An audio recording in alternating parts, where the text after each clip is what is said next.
calon guru penggerak. Beliau merasa bingung untuk mengatur waktu agar semua bisa berjalan dengan baik dan lancar, supaya tidak ada yang terbengkalai. Apalagi beliau juga perlu menyisihkan waktu untuk keluarganya. Beliau minta bantuan Bapak Taufik untuk berdiskusi memecahkan masalah tersebut. Silakan Bapak untuk memulai proses coaching. Ya, terima kasih. Assalamualaikum warahmatullahi wabarakatuh. Pak Rijen. Waalaikumsalam warahmatullahi wabarakatuh. Pak Taufik, bagaimana kabarnya? Alhamdulillah baik. Kalau Bapak? Alhamdulillah juga baik, Pak. Tapi saya sedang ingin bercerita nih, Pak.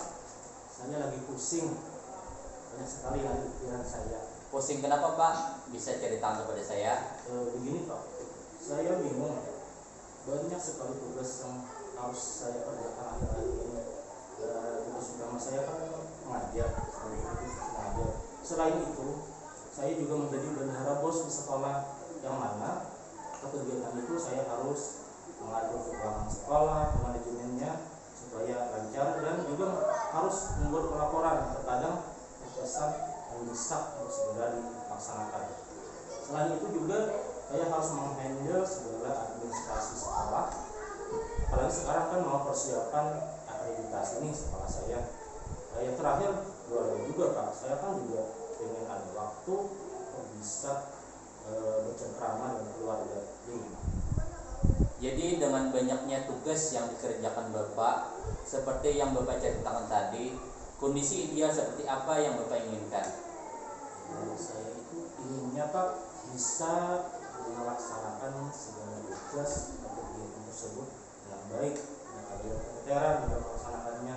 Dan saya juga pengen ada waktu buat keluarga saya, itu, Pak.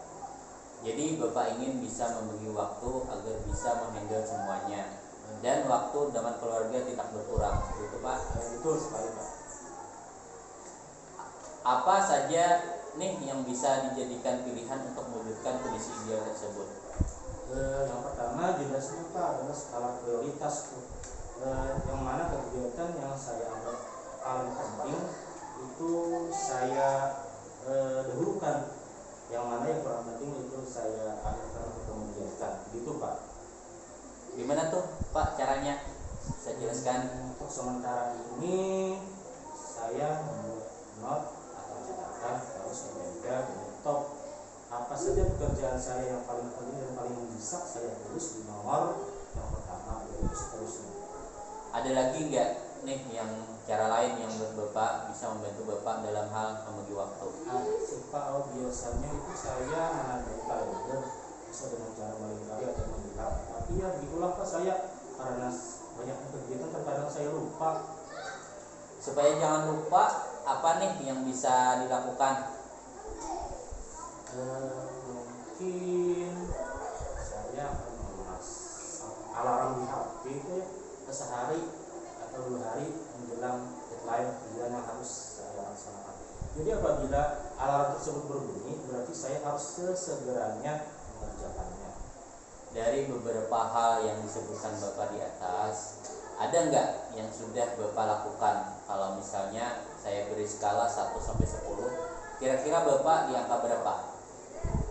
Kayaknya masih angka 6, Pak. Di angka 6 ya. Seperti apa itu angka 6-nya Pak? Bisa dijelaskan? Di angka 6 itu saat ini saya baru menerapkan skala penting atau tingkat pentingnya saja, Pak. Tapi terkadang saya lupa kalau ada pekerjaan lain lagi yang lebih mendesak. Juga biasanya saya memberi tanda di kalender atau pasang alarm. Tapi ya tadi kan sudah saya katakan tadi, saya itu sering lupa, makanya saya hanya bisa mengatakan saya berada di skala 6 saja. Gitu, Pak. Baik, dalam beberapa minggu ke depan ini Bapak ingin meningkatkan angkanya di angka berapa? Sepertinya di angka 8 nih, Pak. Seperti apa tuh Pak angka 8-nya? Saya akan membuat not yang nanti akan saya tempel itu di laptop saya, Pak, dengan penomoran dan skala prioritas.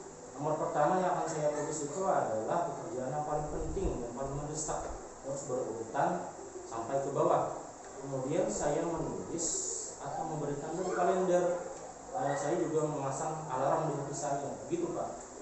Gimana tuh caranya biar Bapak bisa selalu ingat untuk membuat note atau memberi tanda di kalender dan memasang alarm di HP? Untuk selalu ingat itu biasanya saya akan langsung mengerjakan menulis apa saja agenda tidak saya tunda-tunda lagi Pak. Dan saya juga akan meminta rekan-rekan saya selalu mengingatkan saya. Untuk di sekolah kan ada kepala sekolah atau rekan-rekan dewan guru yang lain yang bisa mengingatkan. Dan untuk yang di rumah mungkin saya bisa minta bantuan dengan istri saya. Begitu. Kapan nih rencananya akan Bapak kerjakan? Secepatnya Pak nih. Kalau bisa habis coaching ini pun kan saya buat langsung note dan saya tempel di laptop saya juga di kalender dan alarm. Siapa nih yang perlu dimintai dukungan agar Bapak bisa memastikan hal tersebut bisa berjalan dengan lancar? Tentunya saya untuk di sekolah kan minta dukungan dari kepala sekolah, kasih jawab. Di rumah bisa minta dukungan dari keluarga maupun yang terutama adalah istri saya. Nah, kita akhiri sisi ini Pak. Apa yang bisa Bapak simpulkan dari percakapan kita barusan tadi? Setelah saya tadi minta pendapat dari Pak Taufik, minta bantuan Pak Taufik di coaching ini, saya akhirnya menemukan solusi atau cara Pak bagaimana bisa menyusun waktu dengan baik agar saya tidak keteteran dalam melaksanakan tugas-tugas yang banyak yang harus saya kerjakan, dan saya semakin bersemangat untuk bisa melaksanakan semua yang harus saya rencanakan tersebut dengan sebaik-baiknya.